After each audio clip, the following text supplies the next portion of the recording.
నమస్తే. నేను మీ రవికిరణ్ శర్మ వేలూరి. సెప్టెంబర్ నెలలో ద్వాదశ రాశుల వారికి ఏ రకంగా ఉండబోతోంది అనే విషయాన్ని గురించి మనం తెలుసుకుంటున్నాం. ఇందులో భాగంగానే మేషరాశి మేషరాశి వారికి రాస్యాధిపతి కుజుడు అవటం వల్ల ఆ యొక్క అంగారకుడు అంటారు. కుజుడు రాస్యాధిపతి. ఆ రాస్యాధిపతి తృతీయ స్థాన సంచారం చేస్తున్నాడు. అట్లాగే జన్మంలో ఈ రాశికి భాగ్యస్థానంలో గురు సంచారం చేయడం చాలా విశేష యోగదాయకంగా ఉంది. అట్లాగే కేతువుతో శుక్రుడు కలిశాడు.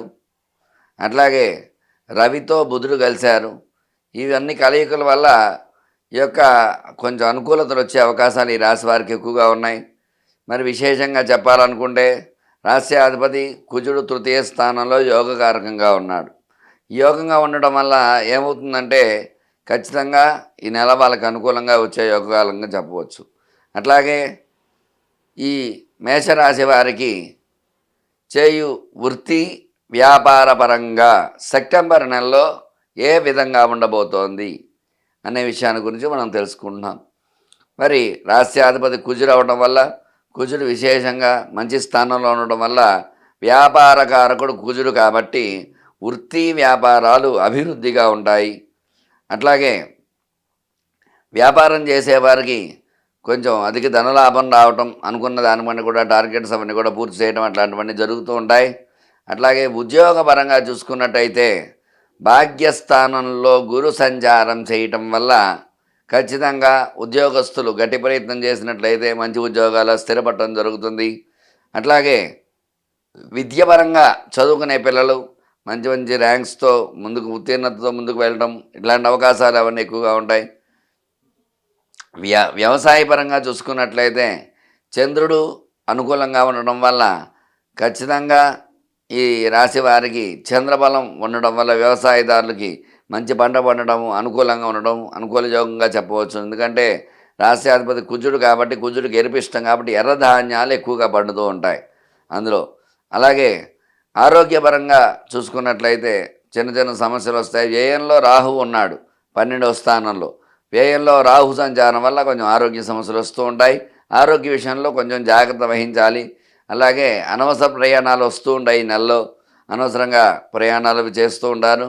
కొంచెం ప్రయాణ విషయాల్లో జాగ్రత్తలు వహించాలి. మాట పట్టింపులు మాట పడడాలు అలాంటివి జరుగుతూ ఉంటాయి. ఈ రాశివారు కొంచెం జాగ్రత్త వహించవలసి ఉంటుంది.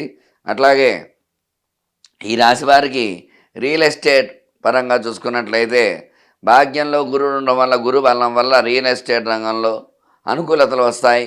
ఖచ్చితంగా రియల్ ఎస్టేట్ వ్యాపారం అభివృద్ధిలో ఉంటుంది. అట్లాగే సినీ పరిశ్రమ చూసుకున్నట్టయితే సినీ రంగంలో కూడా అనుకూల యోగాలు ఖచ్చితంగా ఉంటాయి. ఎందువల్ల అంటే శుక్రుడు యోగంగా ఉన్నాడు.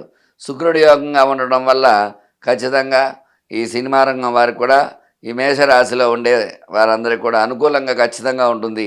సినిమాల్లో బ్లాక్ బస్టర్ మూవీస్గా ముందుకు రావటము, అట్లాగే విజయగాథను ఎగరవేయటము, అనుకున్న టార్గెట్స్ పూర్తి చేయటము, అనుకున్న రోజుకు రిలీజ్ చేయడం ఇట్లాంటివన్నీ ఖచ్చితంగా మేషరాశి వారికి జరిగే అవకాశాలు ఖచ్చితంగా ఉన్నాయి.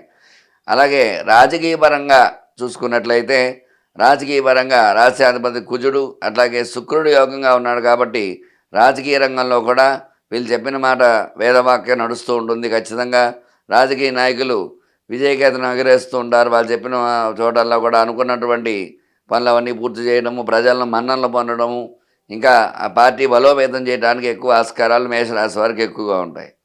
అలాగే మొత్తం మీద చూసుకున్నట్లయితే మేషరాశి వారికి చాలా అనుకూల యోగంగా చెప్పవచ్చున. అలాగే దైవారాధన వీళ్ళు చేయటం వల్ల దైవ బలం చేకూరి అనుకున్న పనుల్లో త్వరితగతిన ఉన్నత స్థానంలో ఉండే అవకాశాలు ఖచ్చితంగా ఉంటాయి. చూశారు కదండి. ఈ రాశివారు చేయవలసిన నియమాలు ఏమిటంటే రాహు సంచారం వ్యయంలో ఉన్నాడు కాబట్టి ఖచ్చితంగా ఆదివారం నియమాలు పాటించడము, అట్లాగే రాహువుకి విశేషముగా పాలతో అభిషేకం చేయించి మినుములు దానంగా ఇచ్చినట్లయితే రాహు అనుకూలంగా వస్తాడు. ఖచ్చితంగా అనుకూల యోగంగా చెప్పవచ్చును. అలాగే వీళ్ళు అధిపతి కుజుడు అవడం వల్ల రాస్యాధిపతి మంగళవార నియమాలు పాటించడము, అట్లాగే కుజుడికి విశేషంగా పూజ చేయటము, కందులు దానం ఇవ్వటము, ఆంజనేయ స్వామికి వడమాల సమర్పించడం ఇత్యాది కర్మలు ఆచరించినట్లయితే ఖచ్చితంగా అనుకూల యోగాలు వచ్చి సుఖ సంతోషాలతో భోగభాగ్యాలతో ఉంటారు. చూశారు కదండి, మేషరాశి వారికి నేను చెప్పినట్టుగా నియమాలు పాటించి చక్కగా పరిహారాలు చేసుకుని ఆ యొక్క దైవ బలాన్ని కోరుచున్నాను. నమస్కారం. మీ రవికిరణ్ శర్మ, వేలూరి జ్యోతిష్య రత్న అవార్డు గ్రహీత.